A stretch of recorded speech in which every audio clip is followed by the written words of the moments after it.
Hello and welcome back to A Better World. This is your host Mitchell J. Rabin, and I'm very glad you're joining us again today. Today we're going to have another very special show. We are on location in St. Augustine, Florida, with Hazel Henderson, who is world-renowned for her work in economics, and especially in the domain of renewable energies. Well, it's too much to go into here, but she is a pioneer of a remarkable sort. Going back to the 1960s in New York City, appalled by the air pollution she experienced for her and her family, she started basically community organizing. And from there, she has gone on to have a life of being exemplary when it comes to the matching of creating a healthy world, a healthy planet, along with the economics that actually support that. So with that said, we'll go from here in our conversation, which is specifically going to look at, even though we could talk about so many things, and will on another occasion, the fact that Mr. Trump became elected to the United States presidency, and what are the implications for our planet, for sustainability, for green thinking, if you will, and building a renewable energy economy. So we believe that there is a true basis for it, and we'll be talking about that here today. So this is, you could say, a message to President-elect Trump about what he can do and help to organize to create a better world. Hazel. Nice to be with you, Mitchell. I'm so glad to have you. I have been a fan of yours also for so long, and we were enjoying some of the places where we've intersected over the course of decades, actually, so for another time. Right now, Hazel, we're dealing with a rather critical, very critical situation.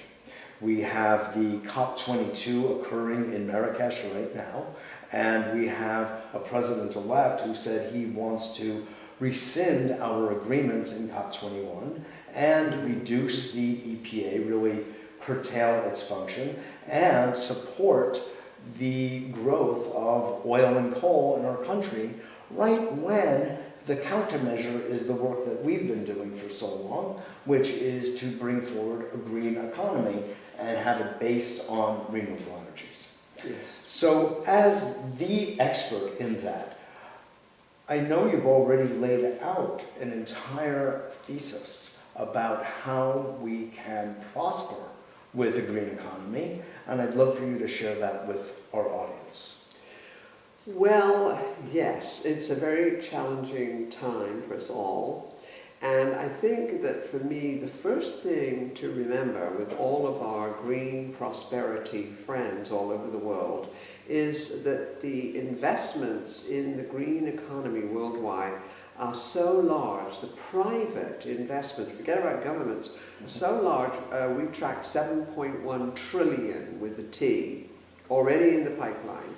So the movement to the green economy beyond fossil fuels is actually unstoppable. And so we have to all remember that this is simply the next stage in human evolution beyond digging in the earth. Yes. Looking for our energy, to realize that we get these free photons every day from the sun, and all we have to do is to learn to harvest those photons as efficiently as green plants do in photosynthesis. Mm-hmm. That was the first technology on this planet, was photosynthesis. And that's nice, the basis of our food supply, mm-hmm. and everything else. Yes. So there's no way that that's going to be stopped. And of course, add to that the fact that solar, wind, energy efficiency are already dropping so rapidly in cost that they are now cheaper than nuclear, cheaper than coal, cheaper than oil in a lot of areas already. And we know that energy efficiency in plant and equipment and all the rest of it is always the lowest hanging fruit. I mean, most companies get into energy efficiency because, oh, I see, we actually save money. So that's a very easy sell. Yes. So that's the first thing we have to remember. The second thing we have to remember is it looks like Hillary Clinton actually got about 1.5 million more votes around the country in the popular vote than Mr. Trump. And so this has sparked a whole new movement now to finally get rid of the Electoral College, because that was what stole the presidency from Al Gore. And so, since I think it was the Supreme Court, but that's another story. Well, that was also, but the fact was that he did have he won the popular vote by some popular vote. 500,000. And so I think the way our climate friends who are meeting at Marrakesh and all the rest of it are looking at this and saying, well, now that this country, the USA, which is always preaching democracy, what is this electoral college that somehow denies? And of course it goes back in a very interesting way to the issue of slavery at the very beginning of the writing of the Constitution, you know. And this was a way to keep the small states on board. Mm-hmm. And so one of our associates, Frank Dixon, right now is writing articles about this. And so there's a movement going on so that we won't have to deal the next time around. We won't have to be blindsided by this. I've been calling for this without knowing the slavery connection for decades. Unbelievable. Just from the point of view of democracy, it's just not democratic if you don't have a direct vote. And so this to me immediately says, okay, since this is actually the case, we really owe our support and allegiance to keep on pushing the green agenda all over the world. Yes. And so a lot of our activist friends who are in Marrakesh at this moment really have been horrified at this situation. And I think that there are many ways of turning Mr. Trump around, because it seems to me that his key interest is in winning and success and money. That basically is the driver, it seems, of his life and his motivation. Yes. And so, as a lot of people have already noticed, the Trump brand is getting very controversial. This group of residents of a high-rise residential building in the city of New York. On the Upper West Side have already... Yes, and we saw them taking down the gold Trump letters off that building. So a lot of young people who have been involved in the 350.org, you know, to keep fossil fuels in the ground, you know, and all of that, are basically saying, okay, to save the planet now, we have to not buy Trump brands wherever they are. And as you know, Mitchell, he doesn't own most of these hotels around the world. His company, the Trump Organization, is a branding company. Licensing company. And so if you get one or two hotels begin to follow the lead of that big building in New York and say, well, look, why are we paying all of this money to have this Trump brand, these gold letters on the front of our hotel, where now we have pickets outside saying, don't stay here, because he won't sign up to the climate agreement and to save the planet, you know. So I have a feeling that he's going to be quite pragmatic when push comes to shove. And even though he says he's separated himself from this company, and of course this fiction of a blind trust, which absolutely can't be, but I think what will happen as his children continue running this company, the moment they see the Trump brand getting endangered, they're going to call Daddy and say, look, whatever these people with this climate thing... Do it, you know, because, you know, this is the only way we're going to save our Well, the thing is, I agree with that logic completely, based on everything he said about climate change, which is it's a Chinese hoax. I mean, I don't even know what that means, but we won't even bother with that.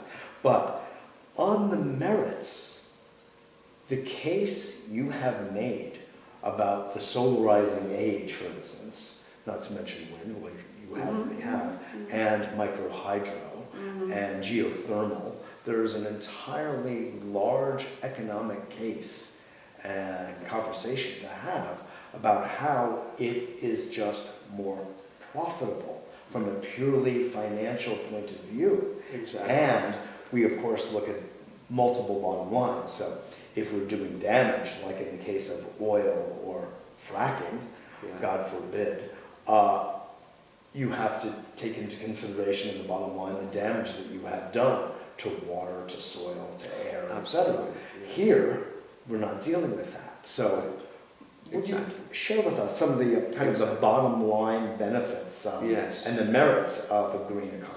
Oh, absolutely.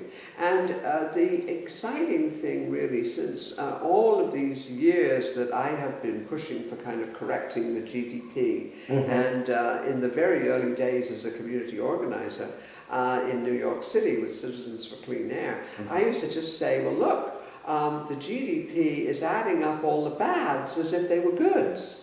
And so let's subtract the bads, and the bads, of course, are pollution, and ruined water, medical costs because of the pollution, respiratory illnesses, bad food, and diseases, and Lord knows what. And once we get those properly accounted for and subtracted from the GDP, then we'll have a better way of going forward. And fast forward to 2016. And there is the International Journal of the Accountants, the Chartered Institute of Management Accountants. They have a journal which in the year 2016 adopted the whole idea of multiple bottom lines. And their journal, just the name on the front is just value. And all of these different forms of value. And the idea that really there are 6 kinds of capital. And the old financial community in Wall Street only considers money. But they're saying there's also built capital, intellectual capital, social capital, human capital, and natural capital. And so these accountants, not radicals, these accountants, they're saying, okay, when we go into companies now, it is.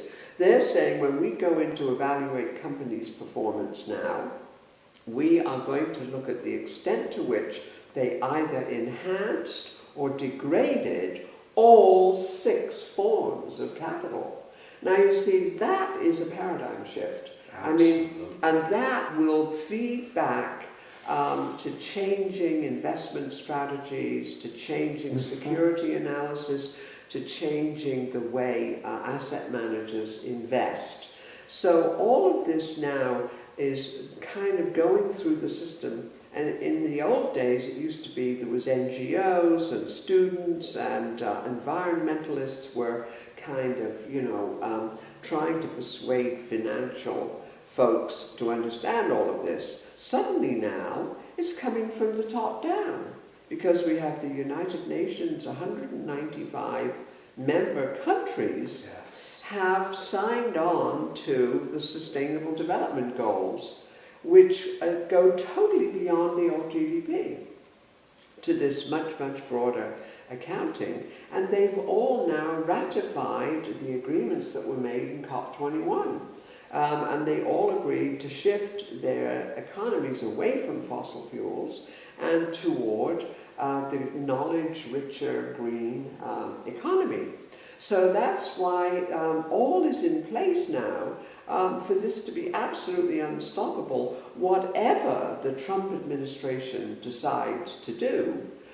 They can try to help their friends, the Koch brothers, and they can try to revive the coal industry, but there's no way of turning the clock back on the way the economy has already evolved. Why would we want to put coal miners back underground in these dangerous jobs? This is 19th century stuff. Exactly. And the steel industry in this country, basically even Donald Trump buys his steel from China. Of course. And so the whole thing, he's kind of working on a fantasy. So I think, and the interesting thing is, you know, I'm a limited partner in a financial company right now, private equity group, and we were having a conference yesterday, which is all investing in solar, wind, energy efficiency, and to our surprise, we were talking about all of this. How do we deal with a Trump administration? And our managing partner, amazingly enough, said, well, I've been invited next week to talk to the transition team about renewable energy. Really? So it seems that one of their ears is focusing on money. Unclogged. Yes, and is focusing. I mean, that's the way to get to these people. The only thing they believe in is money and profit.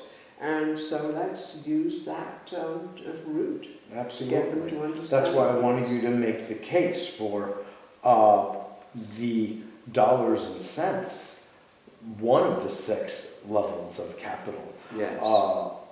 to get Mr. Trump's ear. However, one thing to his credit that he has said is that he wants to use the EPA for controlling air and water pollution.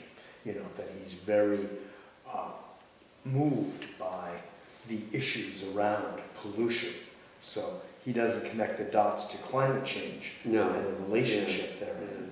And actually pollution as an issue has been scaled down, I think it's in its importance, inappropriately in light of the larger issues of the carbon footprint. You know? Yes. So I'm actually glad that he wants to put some more emphasis on that. I agree with you. And I've written several papers over the years, you know, about this obsession with carbon. You understand that distinction? Yes. I mean, there's, and the actual obsession with carbon was really because of the economics profession, which wanted to trade it. And so they were very instrumental in the Kyoto Accords to focus on this one commodity that then they could have a trading desk. Yes. You know, and we saw how that failed. The cap and trade model really failed because it was so easy to game it.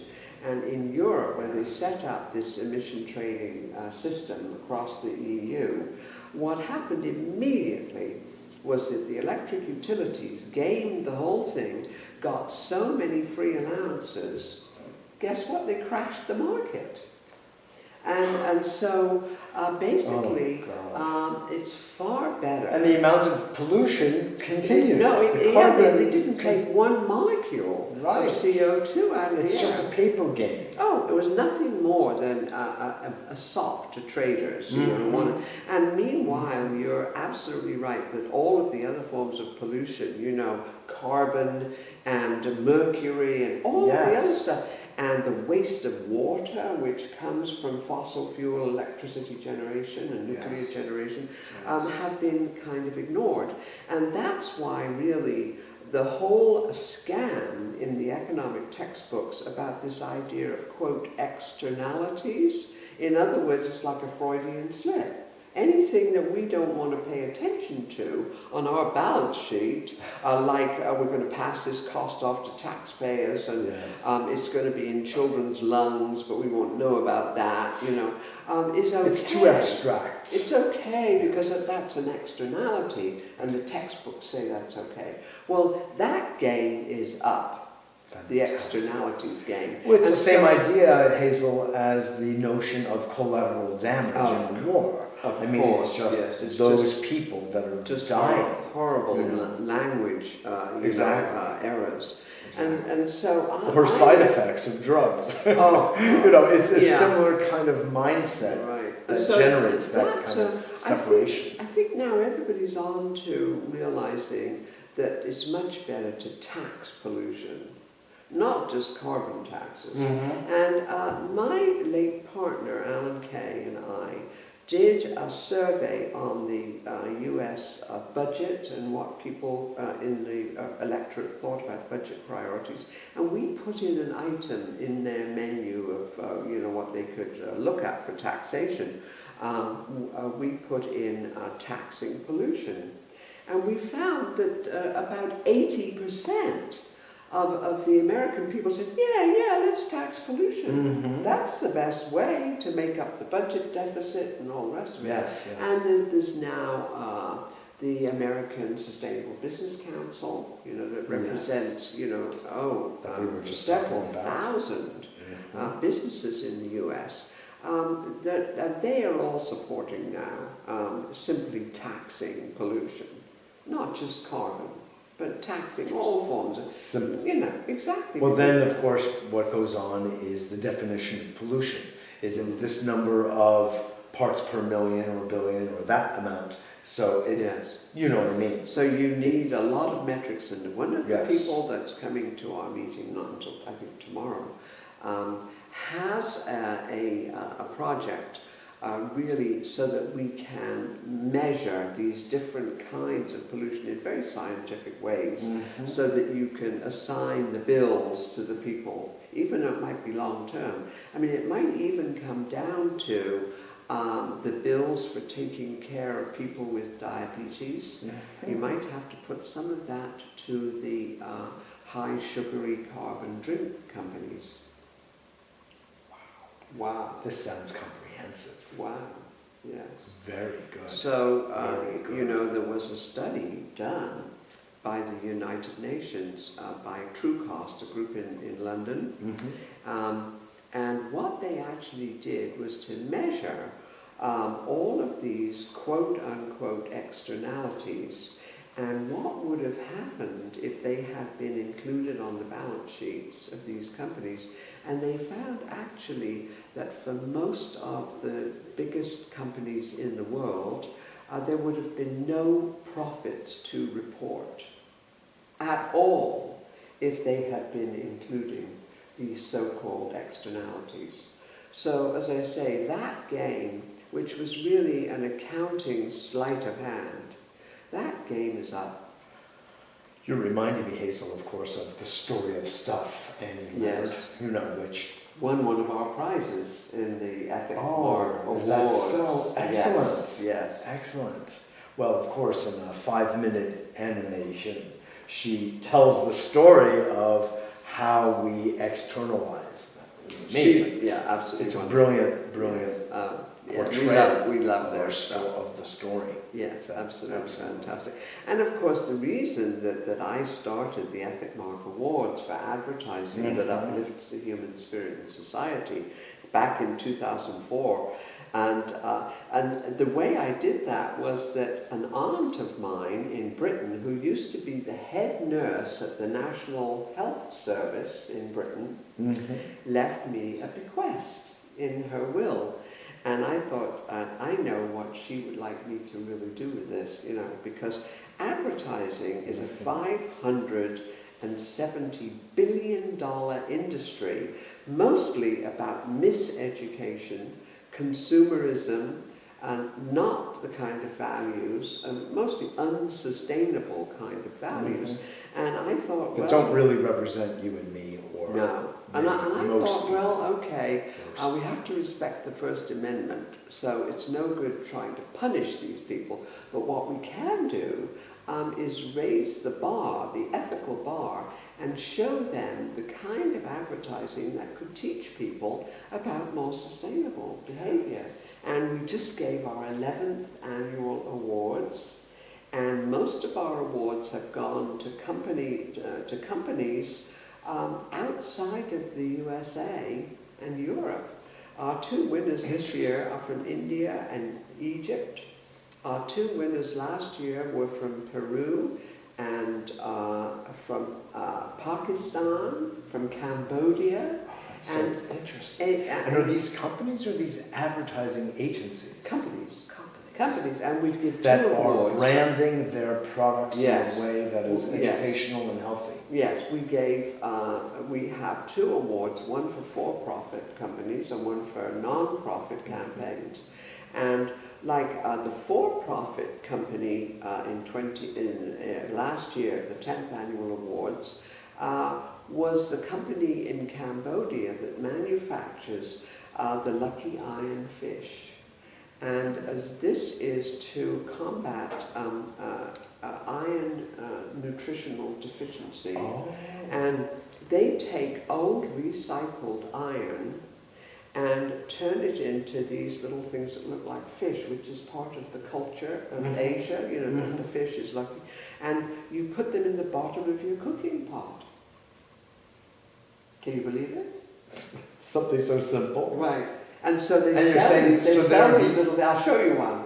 They sell these little things, and they have reduced iron deficiency in these countries of Southeast Asia, you know, by a large percentage. I can't give you the exact number, but I have it in front of me. And so this is what advertising could do. Yes, exactly. And another winner we had was in Peru. The Lima University of Technology, and this was for their billboards. And you're thinking, my gosh, you know, give an ethical award for billboards? Well, these billboards are all along the Plano Alto Highway in Brazil, where there's in Peru, and there's almost no rain, but there's morning and evening mist.